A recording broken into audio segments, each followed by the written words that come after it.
بلدیاتی الیکشن با اختیار مقامی حکومتوں کا جتنا انتظار شہری سندھ کو ہے شاید ہی پاکستان میں کسی کو ہو، اور یہ شہری سندھ کی سب سے بڑی امید اور سہارا ہے کہ کسی صورت سے بلدیاتی الیکشن ہو جائیں اور شہری سندھ کے انتخاب کردہ جو نمائندگان ہیں ان کی حکومت بنے، اور وہ مکمل طور پہ جو آئین نے ان کو اختیار دیا ہے اس حوالے سے با اختیار حکومت ہو۔ اور اس حوالے سے پچھلے 14 سال سے جو پیپلز پارٹی کی حکومت ہے جس کے شہری سندھ میں ریپریزنٹیشن برائے نام آٹے میں نمک کے برابر ہے، اس کا تسلط ختم ہو۔ اسی حوالے سے یہ انتظار اور ایک جدوجہد ہے شہری سندھ کی جو مسلسل جاری ہے اور وہ ختم ہو نہیں رہی، کیونکہ الیکشن کمیشن آف پاکستان نے پچھلے ہفتے کراچی اور حیدرآباد سمیت سندھ کے دیگر اضلاع میں بلدیاتی انتخابات کا دوسری مرتبہ ملتوی کر دیا۔ دوسری بار الیکشن یہاں ملتوی ہو گئے۔ یہ بلدیاتی انتخابات گزشتہ روز یعنی 28 اگست کو ہونے تھے۔ الیکشن کمیشن نے اس حوالے سے کسی نئی تاریخ کا اعلان بھی نہیں کیا۔ سندھ حکومت کی درخواست کے بعد صوبائی الیکشن کمشنر نے بارشوں اور سیلابی صورتحال کو جواز بنا کر انتخابات ملتوی کر دیے، اور کراچی میں بھی انتخابات ملتوی کر دیے جہاں صورتحال بالکل معمول پر تھی، جس پر الیکشن کمیشن آف پاکستان نے صورتحال بہتر ہونے تک انتخابی عمل کو اب مؤخر کر دیا ہے۔ دوسری جانب ایم کیو ایم نے بھی بلدیاتی انتخابات کے انعقاد سے پہلے غیر منصفانہ حلقہ بندیوں کا معاملہ طے کرنے سے متعلق سپریم کورٹ سے رجوع کیا ہے۔ ایم کیو ایم کا موقف ہے کہ سندھ میں کی جانے والی حلقہ بندیاں پیپلز پارٹی کے مفادات کو سامنے رکھتے ہوئے کی گئی ہیں، اور اس عمل کے دوران حکومت سندھ نے آئین اور قانون کی دھجیاں بکھیری ہیں۔ خالد مقبول صدیقی یہ نہیں بتا رہے کہ اس وقت تو ان کے پاس طاقت ہے، سیاسی قوت ہے، وہ مرکزی حکومت میں پاکستان پیپلز پارٹی کے اتحادی ہیں اور اس یونٹی گورنمنٹ کے وہ ایک بڑے اہم حصہ ہیں۔ اگر ایم کیو میں اپنی حمایت اس حکومت سے ہٹائے تو وفاقی حکومت فارغ ہو سکتی ہے، گر سکتی ہے۔ تو آخر کیوں ایم کیو ایم جو ہے جس نے کہ پیپلز پارٹی سے وعدے لیے تھے، جس نے کراچی کو اور شہری سندھ کو ان وعدوں کی تصویریں دکھائی تھیں، جس نے کہا تھا کہ وہ اب اس نئی حکومت میں شامل ہو رہی ہے تو یہ کراچی کے تمام مسائل، شہری سندھ کے تمام مسائل حل ہو جائیں گے، ایک مسئلہ حل نہیں ہوا۔ اور یہ رونا ابھی آپ نے سنا خالد مقبول صدیقی کا، مگر وہ ایک بار بھی یہ نہیں بتا پا رہے کہ آخر وہ اپنا اختیار، طاقت جو ان کی سیاسی ہے، قوت ہے، وہ کیوں نہیں استعمال کر رہے پیپلز پارٹی کو پر دباؤ ڈالنے کے لیے یا اپنے وعدے پورے کرنے کے لیے۔ وزیر اعظم شہباز شریف پر اس کا ان کے پاس جواب نہیں ہے۔ بلدیاتی انتخابات سے جڑا ایک اور معاملہ بلدیاتی حکومت کو اختیارات دینے کا بھی ہے۔ اس حوالے سے 5 ماہ قبل ایم کیو میں پیپلز پارٹی کے درمیان معاہدہ ہوا تھا، جس کا بھی میں نے ذکر کیا، جس کی مدد سے لوکل گورنمنٹ سے متعلق سپریم کورٹ کے فیصلے پر 1 ماہ میں عمل کیا جانا تھا، اور آئین کی شق 140 کے تحت اختیارات مقامی حکومت کو منتقل ہونے تھے۔ مگر آج 5 ماہ گزر جانے کے باوجود بھی اس پر کوئی عمل درآمد نہیں ہوا، بلکہ اب ہم ذکر بھی نہیں سنتے۔ مگر بلاول بھٹو زرداری سمیت پیپلز پارٹی کے سینئر رہنماؤں نے میڈیا کے سامنے مقامی حکومت کو بااختیار بنانے کا اعلان ضرور بار بار کیا، صرف اعلان، صرف بات، صرف وعدے۔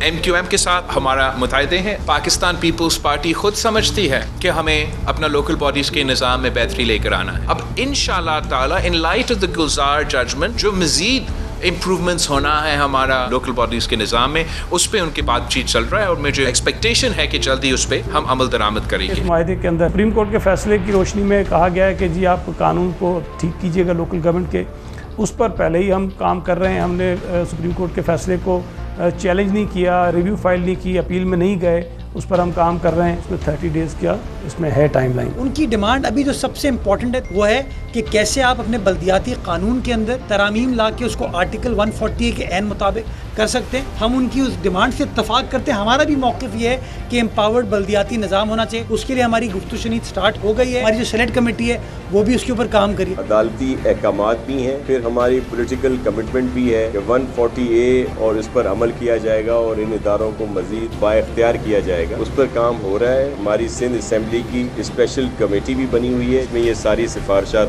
ہوں گی اور پھر اس پر عمل کیا جائے گا۔ اختیارات کی منتقلی اور صوبائی فائنانس کمیشن کے قیام سے متعلق ایم کیو ایم کے علاوہ Jamaat Islami, P T I, پاک سلطنت پارٹی نے احتجاج بھی کیے ہیں، اور کئی بار پیپلز پارٹی نے ان جماعتوں کو باقاعدہ یقین دہانی بھی کرائی، مگر عمل درآمد نہیں ہوتا۔ دلچسپ بات یہ ہے کہ سندھ میں پچھلے 2 سال سے بلدیاتی حکومت ہے ہی نہیں، جبکہ الیکشن ایکٹ 2017 کے مطابق الیکشن کمیشن کی ذمہ داری تھی کہ بلدیاتی حکومت کی مدت ختم ہونے کے بعد 120 روز کے اندر انتخابات کرائے جائے۔ الیکشن کمیشن آف پاکستان جو کہ 2 بار یہ جو اب بلدیاتی الیکشن ہو رہے ہیں ان کو ملتوی کر چکی ہے، مگر اس کے پاس یہ جواب نہیں ہے کہ 2 سال سے جب سے یہ بلدیاتی انتخابات ہو جانے تھے وہ اس پہ الیکشن کیوں نہیں کروا پا رہا۔ اسی لیے شہری سندھ نہ صرف مضطرب ہے بلکہ ایک لاوا ہے جو پک رہا ہے۔ اب جیسا کہ ابھی ہم نے آپ کو بتایا کہ بلدیاتی انتخابات سے پہلے دھاندلی کی خبریں بھی ہیں، اور خاص طور پہ حلقہ بندیوں کی بھرپور انداز میں دھاندلی کی گئی ہے۔ پیپلز پارٹی کی حکومت شہری حکومتوں پر قبضہ چاہتی ہے، سیاسی قبضہ چاہتی ہے، اور اس کے لیے ایک انجینئرنگ ہے جو ہوئی ہے۔ ایم کیو ایم اس کا ذکر کرتی ہے مگر اس حوالے سے کسی موومنٹ کی وہ بات نہیں کرتی، مگر اس کو سپریم کورٹ آف پاکستان میں عدالتوں میں چیلنج کیا ہے۔ ہمارے ساتھ موجود ہیں پاکستان کے نامور قانون دان سابق وزیر قانون سینیٹر ڈاکٹر فروغ نسیم۔ بہت بہت شکریہ بیرسٹر صاحب، آپ نے ہمیں جوائن کیا ہے۔ فی الحال تو ہمیں آپ نے یہ معاملہ اٹھایا ہے، عدالت عظمیٰ میں گیا ہے یہ معاملہ، ذرا ہمارے لوگوں کو سمجھائیے، تمام عوام کو سمجھائیے کہ اس میں کہا گیا ہے کہ کھلی دھاندلی کی گئی ہے، انجینئرنگ ہے یہ صوبائی حکومت کی جانب سے، پیپلز پارٹی کی حکومت کی جانب سے، اور حلقہ بندیوں کو ری سٹرکچر کر کے، ری انجینئر کر کے پیپلز پارٹی کے اپنے مفادات کے حوالے سے ان کو سمو دیا گیا ہے۔ یہ کیسے ثابت کریں گے آپ؟ تھینک یو ویری مچ، بہت شکریہ کامران صاحب کہ آپ نے یہ بہت ہی امپورٹنٹ مسئلہ اٹھایا۔ جیسے فار ایگزامپل ڈسٹرکٹ ویسٹ ہے، ڈسٹرکٹ ویسٹ میں ایک ٹاؤن ہے اورنگی ٹاؤن۔ اورنگی ٹاؤن میں ایک یو سی جو ہے وہ 90,000 پہ ہے، 95,000 پہ ہے، جبکہ اسی ڈسٹرکٹ ویسٹ میں ایک ٹاؤن ہے مومن آباد جس میں ایک یو سی جو ہے وہ 30,000 پہ ہے، 30,000 پہ ہے، اور ساتھ ساتھ اگر اور کسی ڈسٹرکٹ میں دیکھیں تو 20,000 25,000 کی یو سی بنا دی گئی ہے۔ اچھا، ہر یو سی کا ایک ووٹ ہوگا میئر کے الیکشن کے لیے، یعنی ہمارا تو 3 گنا، یعنی شہری سندھ کا، چاہے وہ آپ ایم کیو ایم لے لیں، پی ٹی آئی لے لیں، جماعت اسلامی لے لیں، ہمارا تو 3 ووٹ 1 کے برابر ہے۔ اور وہ جو حلقے ہیں جہاں پہ شہری سندھ کی یا سمجھے کہ جو اربنائٹس شاید وہاں ووٹنگ اس طرح نہیں ہوتی، وہاں پیپلز پارٹی جیتتی ہے، تو 30,000 20,000 پہ ایک ووٹ ہے، یعنی ان کے 3 ووٹ اور ہمارا 1 ووٹ۔ اب پرابلم کہاں ہے؟ پرابلم یہ ہے کہ ہماری جو دوسری پارٹیاں ہیں شہر کی، چاہے وہ پی ٹی آئی ہو اور چاہے وہ جماعت اسلامی ہو، وہاں مستقل مزاجی نہیں دیکھی گئی۔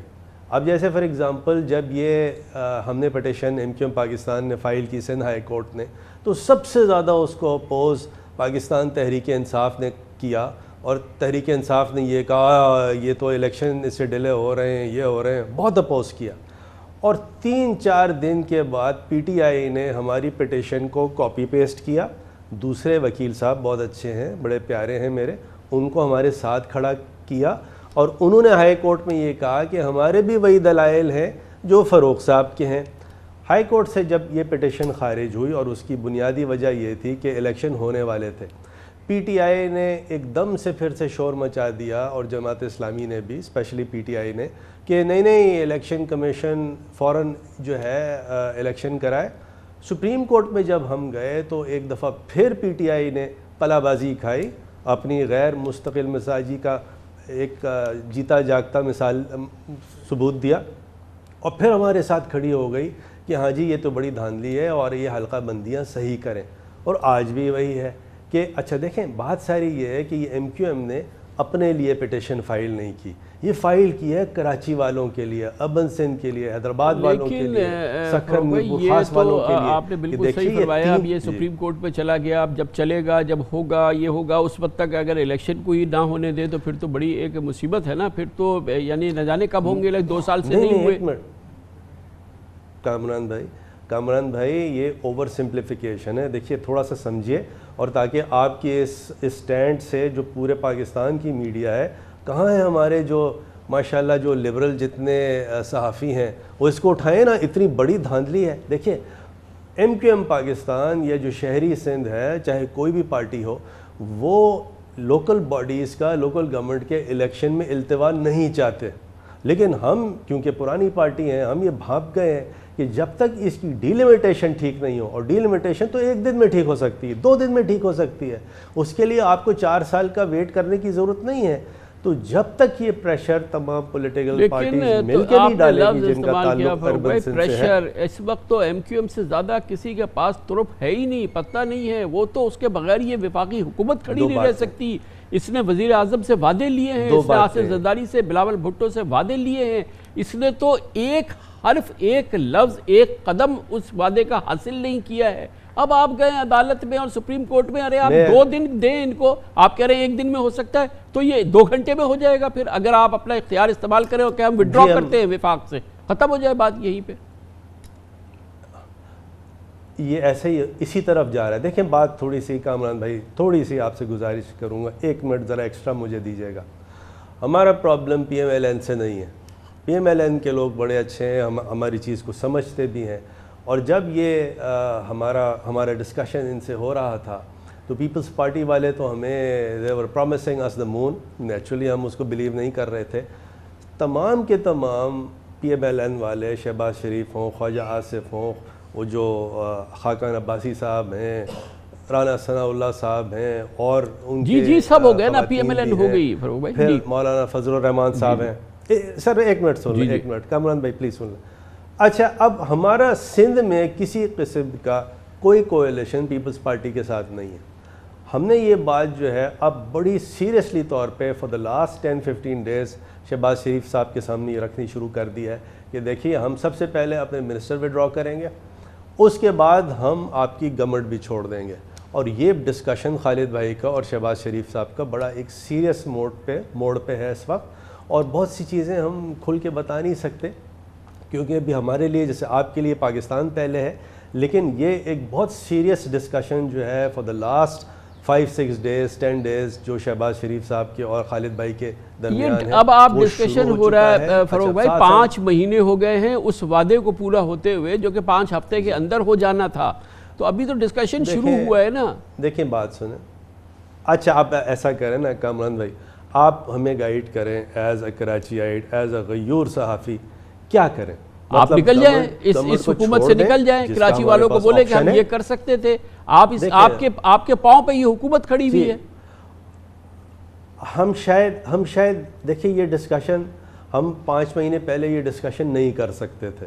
ہم یہ آج ڈسکشن, کیونکہ دیکھیے پیپلز پارٹی والے اچھے لوگ ہیں, ہمارا کوئی پرسنل کوئی ان سے کوئی خلاف نہیں ہے ہم لوگ, لیکن for some reason Peoples Party والے اس پورے مسئلے میں صحیح انہوں نے بیانیہ ریز نہیں کیا, اور ان کی شاید دل میں یہ خواہش ہے کہ کراچی حیدرآباد کی لوکل گورنمنٹ میں پیپلز پارٹی کا میئر ہو. بہت اچھی بات ہے, آپ ایسا کریں کہ حلقہ بندیاں صحیح کریں. بہت بہت شکریہ. بیرسٹر ڈاکٹر فروغ نسیم ہمارے ساتھ موجود تھے. کمرشل بریک, اس کے بعد ذکر کریں گے. یقیناً کراچی کے حوالے سے ایک بھرپور کوشش کر رہی ہے, محنت کر رہی ہے جماعت اسلامی, اور ان تمام معاملات پہ ایک ایکٹیو رول پلے کیا ہے. ہمارے ساتھ ہوں گے جماعت اسلامی کے امیر کراچی میں حافظ نعیم الرحمان. چھوٹے سے واقعے کے بعد ویلکم بیک. شہری حقوق, شہری سندھ کے حقوق اور کراچی کے حقوق کے تمام معاملات پہ ایم کیو ایم پاکستان کا جو رویہ ہے وہ ابھی آپ نے ملاحظہ فرمایا. بیرسٹر فروغ نسیم ہمارے ساتھ موجود تھے. بلدیاتی انتخابات, اس میں تعطل, اس میں الزامات. حکومت کی سب سے بڑی اتحادی ہے. حکومت آج ایم کیو ایم کے پیروں پہ کھڑی ہے. وہ کہتی ہے کہ شہری سندھ کے ساتھ پیپلز پارٹی نے ظلم کر دیا ہے, دھاندلی کر دی ہے, اور حلقہ بندیاں تبدیل کر دی ہیں, شہری حکومتوں پہ قبضہ چاہتی ہے, مگر وہ حکومت میں رہنا چاہتی ہے. جیسا کہ بھی آپ نے بیرسٹر فروغ نسیم سے بات سنی. اس موضوع میں بات کرتے ہیں کہ بہت ہی مستعد جدوجہد جاری ہے ان تمام شہری سندھ کے حقوق کے حوالے سے. کراچی کے حوالے سے ہمارے ساتھ موجود ہیں جماعت اسلامی کے امیر کراچی میں حافظ نعیم الرحمان صاحب. بہت بہت شکریہ حافظ صاحب, آپ نے ہمیں ایک بار پھر جوائن کیا ہے. یہ پھر الیکشن جو ہے یہ تعطل کا شکار ہو گئے ہیں بارشوں کے. کراچی وغیرہ تو بالکل ٹھیک ہے مطلب, اور ویسے بھی یہ شاید ممکنات میں تھے, لیکن آپ کتنا فالو کر رہے ہیں اس بات کو کہ بھائی جلد از جلد اب الیکشن ہو سکے؟ جو علاقے شدید متاثر ہیں آبویسلی تو وہاں نہیں ہو سکتا, لیکن جو علاقے ٹھیک ہے وہاں تو ہو جائے. خان صاحب, یہ 24 جولائی کو بھی جو الیکشن ہونا تھا پہلے تو آپ یہ سمجھ لینا کہ یہ 2.5 سال بعد ہو رہا ہے. جی ہاں, کتنا اوور ڈیو ہے. یہ تو پہلے بات تو یہ ہے کہ یہ تھوڑی ہے کہ یہ اور اس کے لیے بھی ہم لاسٹ ایئر اکتوبر میں الیکشن کمیشن میں گئے, انہوں نے باقاعدہ 2 ممبر کی وہ بنائی, پھر ہم اس میں باقاعدہ ہیئرنگ ہوئی. ایک طرف جماعت اسلامی تھی, دوسری طرف حکومت تھی, اور پھر الیکشن کمیشن سے ہم نے کہا کہ ان کو جو ہے وہ ٹائم لیمٹ کریں تب جا کر یہ پروسیس آگے بڑھا تھا قانون سازی کا وغیرہ کا وغیرہ کا. اب جا کر جب الیکشن اناؤنس ہو گیا بالآخر تو انہوں نے 3 دن پہلے 24 جولائی سے پہلے کہا کہ چونکہ بارش ہونی ہے 24 کو تو لہٰذا 1 مہینہ 4 دن آگے بڑھا دیا. ہم نے کہا بھائی بارش ہونی تھی تو آپ سب کو بلاتے 1 ہفتے بعد کی ڈیٹ دے دیتے. تو وہیں سے پتہ چل گیا تھا کہ یہ نہیں کرانا چاہ رہے ہیں اور الیکشن کمیشن ملا ہوا ہے. پھر بالآخر 28 اگست کا وقت آنے لگا, بیچ میں بارشیں ہوئیں. اب اس وقت جو فور کاسٹ تھی وہ 23-24 تاریخ کی ہے, 25 تاریخ کی تھی اور ہوا بھی ہے. اس کے بعد بارش نہیں ہوئی ہے اور 28 کو بھی بارش نہیں. تو اب آپ مجھے بتائیں کہ کس بنیاد کے اوپر کراچی میں الیکشن نہیں ہوا, جبکہ ٹھیک ہے حیدرآباد ڈویژن میں آپ نہیں کرتے, وہ بعد میں کر لیتے, جسٹیفائڈ تھا. ہو یہ رہا ہے کہ سندھ حکومت پورا زور لگاتی ہے. ایم کیو ایم جو ہے وہ سپریم کورٹ میں گئی, ہم وہاں بھی چلے گئے. ہم نے کہا بھائی سارے تحفظات اپنی جگہ, لیکن الیکشن تو کریں نا آپ. بنیادی حق سے آپ نے محروم کیا ہوا ہے 2.5 سال سے. الیکشن کریں, میئر کو بننے دیں, بے اختیار بھی ہوگا تو گلی محلے میں تو کام شروع ہو جائے گا. پھر اختیار کی بھی لڑائی لڑیں گے, وہ تو لڑ ہی رہے ہیں ساتھ ساتھ, لیکن نہیں کرانا چاہتے. اور اس کے نتیجے میں کراچی کے لوگوں کا جو بنیادی حق ہے کہ ان کا, اب آپ اس وقت دیکھیں سڑکوں کا حال, چلنا مشکل ہو گیا ہے. 42 لاکھ بائکس ہیں کراچی میں, اس لیے کہ کوئی ٹرانسپورٹ کا نظام ان ظالموں نے نہیں دیا ہمیں. چنچیوں کے اوپر ہماری عورتیں روزانہ گر رہی ہیں, نالوں کے اندر جب بارش ہوتی ہے تو بہہ جاتے ہیں لوگ. اس صورتحال کے اندر بھی الیکشن نہیں کرانا چاہتے, جبکہ دعویٰ ان کو جمہوریت کا ہے. اچھا, یہ کتنا سنگین مسئلہ ہے یہ جو حلقہ بندیوں کے مسائل ہیں جو ابھی ہماری بات ہو رہی تھی.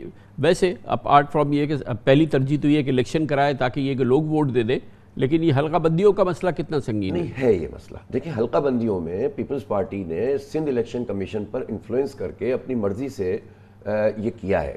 ہماری ان سے یہ بات تھی کہ آپ حلقوں کو اس آبادی کے مطابق کریں جتنا ادر دین کراچی حلقے ہیں, اتنے ہی کراچی میں حلقے بنائیں آبادی کے لحاظ سے. انہوں نے کہا کہ نہیں صاحب ہم ٹوٹل نمبر آف حلقہ کر لیں گے, لیکن ہم آپ کو آبادی کے لحاظ سے شیئر دے دیں گے, پیسے دے دیں گے. بہرحال ایک نمبر فکس ہوا 246 یونین کمیٹیوں کا. اب اس 246 میں انہوں نے کہا کہ 40,000 سے 75,000 کی لمٹ ہے, 45,000 سے 75,000 کی آبادی پر ہم ایک حلقہ بنائیں گے. لیکن کہیں 95,000 کی آبادی پہ بنا دیا اور کہیں پر جو ہے وہ 40,000 پہ اور 20,000 پہ بھی بنا دیا. ٹھیک ہے کچھ ایمبیانس کا اس کا مسئلہ ہوتا ہے, لیکن اس میں ان کی بددیانتی شامل تھی. اس سب کے باوجود ہم نے اعتراض بھی کیا, ہم الیکشن کمیشن میں بھی گئے, کورٹ میں بھی بعض اوقات گئے اور یہ ہمارا حق تھا. لیکن یہی ان کی ٹیکنیکل جو ہے نا آپس میں ان کی ملی بھگت ہے جب سے دوبارہ حکومت میں آئے ہیں. حلقہ بندیوں کو بنیاد بنا کر الیکشن کو آگے بڑھاؤ, الیکشن کی بات آئے تو حلقہ بندیوں کا ذکر کرنا شروع کر دو, اختیارات پہلے چھینتے لو مل کر, اور جب الیکشن کا وقت آئے تو کوئی اختیارات منتقل نہیں ہوئے جو منتقل کرنا ہے جن کو. اب دیکھیں ایم کیو ایم کے اس وقت ہیں 23-24 لوگ صوبائی اسمبلی میں, پیپلز پارٹی اکثریت میں ہے, دونوں مل کر اختیارات کا مسئلہ حل کیوں نہیں کرتے؟ صحیح بات ہے, کر دیں نا, لیکن وہ بھی نہیں کریں گے, اس کی وجہ سے الیکشن کو ڈیلے کریں گے. تو یہ ایک ایسا وشیش سرکل بنا کر اور لوگوں کو بیوقوف بنانے کا عمل دونوں نے کیا ہوا ہے, جس کے نتیجے میں کراچی کو نقصان ہو رہا ہے. اب ہم یہ کہتے ہیں کہ سارے دیکھیں ووٹر لسٹ بھی تو صحیح نہیں ہے, لیکن ووٹر لسٹ تو 2018 میں بھی صحیح نہیں تھی. یہ تو ہمارے ملک کا المیہ ہے کہ الیکشن کمیشن ایک ووٹر لسٹ نہیں بنا سکتا, سینسس نہیں ہے, سینسس نہیں ہے, لیکن اس سب کے باوجود الیکشن تو چاہیے نا. آپ یہ کیسے کہہ سکتے ہیں کہ اگر 2 چیزیں صحیح نہیں ہے تو قومی انتخاب نہیں ہوگا؟ صحیح بات ہے. یہ بات بلدیاتی انتخاب تو لوگوں کی بہت بنیادی ضرورت ہوتی ہے. اور بعض لوگ یہ کہتے ہیں سندھ میں سیلاب آیا ہوا, بھائی سیلاب آیا ہوا ہے تو اس میں بھی ہم ہی کام کر رہے ہیں. یہ تو ابھی میڈیا پہ چیزیں 3-4 دن سے آنا شروع ہوئی ہیں. یہ بتائیے گا کہ اب تو جو سندھ الیکشن کمیشن ہے اس کے بارے میں بڑے اسپیسیفک الزامات ہیں, اور دوسری چیز یہ ہے کہ جو اندرون سندھ میں بلدیاتی انتخابات ہوئے اس حوالے سے تو ایک بہت ہی سیریس چارجز ان پر لگے ہیں, پلڈاٹ نے دوسری آرگنائزیشنز نے بھی ان پہ لگائے ہیں. یہ آپ کیسے تسلی بنا رہے ہیں کہ اب جب بھی یہاں پہ الیکشن ہو وہ صاف شفاف ہو, اور یہ سندھ الیکشن کمیشن کا جو واضح جھکاؤ ہے, اور الیکشن کمیشن اس میں خاموش تماشائی بنا ہوا ہے پاکستان, کہ اس کو آپ انشور کریں کہ صاف شفاف الیکشن ہو؟ کامران خان صاحب, یہی تو ہمارا المیہ ہے کہ ہمیں ایسی جگہ پر لا کر پھینک دیتے ہیں کہ اس کے بعد ہمارے پاس خراب آپشنز میں سے ہی ایک خراب آپشن بچا ہوا ہوتا ہے. ہم کیا کریں؟ الیکشن کمیشن سندھ تو سبسیڈری کہہ لیں یا ایکسٹینشن کہہ لیں اس وقت پاکستان پیپلز پارٹی کی, ان کی دیکھیں ہوا کیا اس دن ہوا یہ کہ رات میں الیکشن کمیشن آف پاکستان نے فیصلہ کر لیا. میری خود چیف الیکشن کمشنر سے بات ہوئی, میں کچھ دن پہلے مل کر بھی آیا اور ان سے میں نے پورا بتایا کہ بھائی ہم سیریس پارٹی ہیں, ہم چاہتے ہیں. انہوں نے کہا بالکل ہوں گے اب الیکشن, سپریم کورٹ نے کہہ دیا تھا کہ الیکشن ہوں گے. پھر اس کے بعد جس رات کو یہ آگے بڑھے ہیں اس رات کو انہوں نے ایک ترجمان کا بیان جاری کر دیا کہ حیدرآباد ڈویژن میں ہم لیٹ کر رہے ہیں, کراچی میں ہم کریں گے. سندھ حکومت اور الیکشن کمیشن آف سندھ نے راتوں رات چیف الیکشن کمشنر کو کہا کہ نہیں صاحب کل آپ صبح میٹنگ کریں. انہوں نے میٹنگ کی اور 6 محکموں کے طرف سے جو ہے نا پریشر ڈالا کہ کسی طرح سے اس کو. میں سمجھتا ہوں کہ اس میں چیف الیکشن کمشنر کی کمزوری ہے, ان کو اسٹینڈ لینا چاہیے تھا. جتنا ریلیف کا کام امپورٹنٹ ہے اتنا ہی یہ بھی امپورٹنٹ ہے. اگر کوئی یہ سمجھتا ہے کہ ایک دوسرے سے متصادم ہے تو یہ بڑی کراچی تو صاف ستھرا ہے اس وقت, اب ٹھیک ہے, نہ بارش ہے اور نہ کوئی ایسی جو ہے وہ فورکاسٹ ہے. یہاں کرا دیتے اور پھر سارے کام کرتے رہتے. آپ کراچی کو تو ملازمتوں میں بھی کوئی حق نہیں دے رہے, انفراسٹرکچر بھی تباہ کر کے رکھ رہے ہیں, پیسہ سارا یہاں سے وصول کر رہے ہیں. بہت بہت شکریہ جناب حافظ نعیم الرحمان ہمارے ساتھ موجود تھے. کمرشل بریک اس دوران نیوز ہیڈ لائنز دیکھیں. ہم اپنے پروگرام کے واقعے کے ساتھ واپس آتے ہیں انشاءاللہ.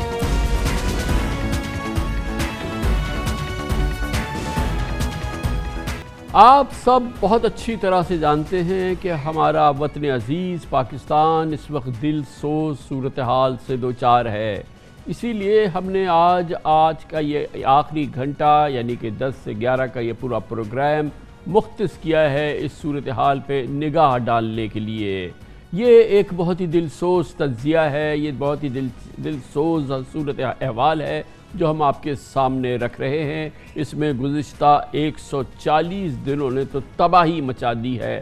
پاکستان کے لیے 140 دن 150 دن اتنے تباہ کن یکمشت شاید پوری تاریخ میں کبھی نہیں رہے. پاکستان آج بدترین ایک جانب قدرتی آفت کے زمانے میں ہے, مگر اس دوران ایک فعال جمہوریت نظر نہیں آ رہی. ملک کے چاروں صوبوں گلگت بلتستان اور آزاد کشمیر میں ریکارڈ بارشوں نے تباہی کا سبا پیدا کیا ہے. بلوچستان, اندرون سندھ, جنوبی پنجاب میں سیلاب نے پوری آبادیاں صفحہ ہستی سے مٹا دی ہیں. ملک کی 50% زرعی اراضی تباہ ہو چکی ہے. اس آفت زدہ ماحول میں گمان تھا کہ قومی لیڈرشپ ہاتھ میں ہاتھ ڈالے گی, مصیبت زدہ علاقوں میں امدادی سرگرمیاں سب مل کے کریں گے, مگر شومی قسمت کے قومی قیادت نہ صرف باہم دست و گریبان ہے بلکہ ایک دوسرے کے خون کی پیاسی ہے. 12 اتحادیوں کی سپورٹ کے باوجود لڑکھڑاتی شہباز حکومت کی اولین ترجیح عوامی ریلیف سے زیادہ پچھلے چند دنوں تک سیاسی محاذرائی میں پوری جنگ تھی. حکمراں جماعت ملک کی سب سے بڑی جماعت پی ٹی آئی کو کالعدم قرار دینے کے لیے کوشاں اور ملک کے سب سے مقبول ترین لیڈر عمران خان کو دہشت گرد قرار دلوا کر سیاست سے تاحیات نااہل قرار دلوانے کی کاوشیں شروع کر چکی ہے. پوری قوت سے کاوشیں جاری ہے. اس سلسلے میں پرچہ تک کٹ چکا ہے. اس کے جواب میں نواز شریف, آصف زرداری, فضل الرحمان اور پنجاب کے پی میں بغاوت کی FIRs ان کے خلاف کٹ چکی ہیں. یہ ہے قومی وحدت اور اتحاد کی کیفیت. وزیر اعظم شہباز شریف پر عملاً پنجاب اور کے پی کے دروازے بند ہیں کیونکہ وہاں پر ان کی حکومتیں نہیں ہیں. وہ غیر سرکاری ان کا وہاں پہ پروٹوکول ہے ایک طرح سے. وزیر اعظم مکمل پروٹوکول کے مطابق پنجاب کے رسمی دورے نہیں کر پا رہے. گویا پاکستان کا وفاق شاید آج سے پہلے اتنا منقسم نہیں تھا. پہلی بار وفاق میں حکمراں جماعت مسلم لیگ نون کی کسی صوبے میں حکومت نہیں. آج حکمراں جماعت کی کسی صوبے میں حکومت نہیں ہے. پہلی بار قومی اسمبلی میں اپوزیشن کا کوئی وجود نہیں ہے. 2 نشستوں کی اکثریت پر حکمراں جماعت اور اس کی اتحادی لیڈرشپ اور گورنمنٹ قائم ہے. اور اس لیڈرشپ نے سب سے پہلے اپنے آپ کو نوازنے کے لیے قانون سازی کی ایک سپر سونک سپیڈ جاری رکھی ہے. آج شہباز حکومت تقریباً 5 ماہ کے بعد بھی پاکستان میں جمہوریت اور قومی لیڈرشپ کا منہ تک اس حوالے سے منہ تک رہی ہے. اور پچھلے چند ماہ ملک کی 75 سالہ تاریخ پر بھاری نظر آتے ہیں. جو میں نے آپ سے عرض کیا, جمہوریت, سیاست, معیشت, آئین اور قانون اور موسمیاتی تغیرات نے نئی مثالیں قائم کی ہیں اس وطن عزیز میں. آج کے اس خصوصی نشریے میں ہم قرائن اور شواہد اور حقائق سے ثابت کریں گے کہ اس سال اپریل سے اگست تک یعنی کہ تقریباً 4-5 مہینے میں پاکستان نے جو کچھ دیکھا وہ ملک کی تاریخ نے کبھی نہیں دیکھا. ملک میں سیاسی ہلچل کا آغاز اس وقت ہوا جب پاکستان میں پہلی بار کسی وزیر اعظم کو تحریک عدم اعتماد کے ذریعے ہٹایا گیا. اگرچہ یہ آئینی طریقہ ہے لیکن تحریک عدم اعتماد کے لیے جس طرح منحرفین کو استعمال کیا, اس کے بعد پارلیمنٹ نے ایسے آئینی بحرانوں کا مشاہدہ کیا جو ملک کی تاریخ میں پہلے کبھی نظر نہیں آئے. مختلف مراحل میں سپریم کورٹ کو رہنمائی کرنا پڑی یا سیاسی جماعتوں نے خود اعلیٰ عدلیہ سے رابطہ کیا. ملک کی تاریخ میں پہلی بار بیک وقت 131 اراکین اسمبلی نے اپنے استعفے دے دیے. پاکستان کی تاریخ میں شاید پہلی بار 13 اتحادیوں پر مشتمل مخلوط حکومت بنی جس میں روایتی سیاسی حریف مسلم لیگ نون اور پیپلز پارٹی ایک دوسرے کے شانہ بشانہ کھڑے ہیں. ملک کی تاریخ میں پہلی بار 4 میں سے 2 صوبوں میں 2 وفاقی اکائیوں گلگت بلتستان اور آزاد کشمیر میں اپوزیشن جماعت پی ٹی آئی کی حکومت ہے۔ ایسا بھی پہلی بار ہے کہ جب والد نے وزیر اعظم کا منصب سنبھالا اور بیٹا وزیر اعلیٰ پنجاب کے عہدے پہ فائز ہوا۔ لیکن اس سے زیادہ قابل غور بات یہ ہے کہ ملک کی تاریخ میں پہلی بار کسی سبکدوش وزیر اعظم یعنی عمران خان کی حمایت میں ملک گیر مظاہرے ہو رہے ہیں اور ان کی مقبولیت میں اضافہ ہو رہا ہے۔ عمران خان کی سپورٹ میں ریکارڈ عرصے تک ٹویٹر پر ٹاپ ٹرینڈ میں وہ رہے ہیں۔ پاکستان کے سوشل میڈیا پہ راج ہے عمران خان کا۔ ملک کے چاروں صوبوں میں عمران خان کو ایسی مقبولیت ملی جس کا تصور اس سے پہلے نہیں کر پاتے تھے، نہ وہ خود کر پا رہے تھے۔ عمران خان کی بڑھتی مقبولیت ملک کے معاشی مشکلات اور سیاسی ہنگامہ خیزی کے دور میں بھی وزیر اعظم شہباز شریف اپنے سیاسی اہداف پر گامزن رہے۔ مخلوط حکومت میں اپنے اتحادیوں کو منانے اور حکومت کو میں کھپانے کے لیے وزیر اعظم شہباز شریف نے 61 رکنی جہازی کابینہ کا ریکارڈ قائم کیا۔ معاشی تباہی کے دور میں یہ ریکارڈ اللہ جن میں سے 34 وفاقی وزیر، 7 وزرائے مملکت، 4 مشیر اور 16 معاون خصوصی بھی ہیں۔ حد تو یہ ہے کہ وزارتیں اور محکمے کم پڑ گئے، جبکہ وزیر، مشیر اور معاون خصوصی تھوک کے حساب سے جمع ہو چکے ہیں۔ شہباز کابینہ کے 14 اراکین کو دینے کے لیے محکمے نہیں ہیں، مرات ہیں، تنخواہیں ہیں، سب کچھ ہے۔ تعجب کے ساتھ کہنا پڑتا ہے کہ صرف 5 ماہ کے دوران شہباز کابینہ نے عددی اکثریت میں عمران کابینہ کو بھی پیچھے چھوڑ دیا۔ عمران خان بطور وزیر اعظم 52 رکنی کابینہ چھوڑی تھی، لیکن لگتا ہے کہ وزیر اعظم شہباز شریف نے کابینہ ارکان کے اضافے کو حکومتی استحکام کا معیار بنایا۔ لیکن وفاق میں حکومت کے باوجود پنجاب میں حمزہ شہباز کی وزارت اعلیٰ کو نہیں بچا سکے اور پنجاب میں 3 مہینے تک آئینی بحران رہا۔ 4 ماہ کے دوران 3 بار پنجاب کا وزیر اعلیٰ تبدیل ہوا۔ بلاخر حمزہ شہباز کی جگہ اب چودھری پرویز ضلعی پنجاب کے وزیر اعلیٰ ہیں۔ یہ بھی پچھلے 140 دن کے دوران ہوا۔ بات یہ ہے کہ پنجاب میں آئینی اور سیاسی بحران کے باوجود گزشتہ 140 دن میں وفاق میں شہباز حکومت نے اپنی ترجیحات پر عمل درآمد یقینی بنایا۔ تقریباً 150 اراکین کی غیر موجودگی میں الیکشن ایکٹ میں ترامیم کے تحت الیکٹرانک ووٹنگ مشین کے استعمال اور اوورسیز پاکستانیوں کے ووٹ کا حق ختم کر دیا اور نیب قانون میں ترمیم کر کے نیب کے کرپشن کیسز اور نیب کے دائرہ کار کو مفلوج کر دیا، نیب کو مفلوج کر دیا، ہاتھ پاؤں توڑ کے ڈال دیے۔ یہ بھی گزشتہ 140 دن میں ہی ہوا۔ I wish to move the National Accountability Second Amendment Bill 2021 be passed. All those in favor of motion may say aye. All those against it may say no. I think the ayes have it and consequently the bill is passed. یہ قانون ہم تو بھگت چکے، جنہوں نے بھگتنا تھا وہ اس کا پھل کھائیں گے۔ یہ جو امینڈمنٹس پاس کی ہیں، اس ملک کا 1100 ارب روپیہ چوری کا جو آنا تھا واپس، وہ اب یہ ساروں کے یہ پھر کھا جائیں گے جس طرح NR01 میں کھایا تھا۔ کوئی قانون نہیں بنا سکتا اس ملک میں جو person specific who. I wish to move that the bill further to amend the Elections Act 2017. All those in favor of it may say aye. All those against it may say no.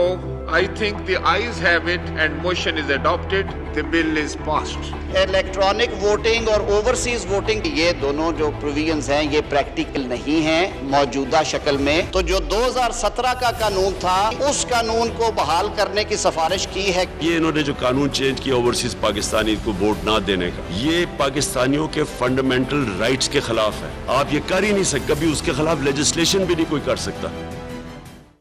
انہی 140 دن میں یعنی کہ پچھلے 4 سے 4.5 ماہ کے دوران، تقریباً 5 ماہ کے دوران، ملک کی اعلیٰ عدلیہ میں بھی بادی النظر میں خط تنسیق گہرا ہوتا نظر آیا۔ نظام عدل اور انصاف سخت امتحانی لمحات اس میں اجاگر ہوئے۔ از خود نوٹس لینے کے اختیارات، بینچ کی تشکیل، سپریم کورٹ میں ججز کی تقرری کے معاملے نے بحرانی کیفیت اختیار کری اور ہماری عدالت عظمیٰ ایک بحران میں دوچار نظر آئی۔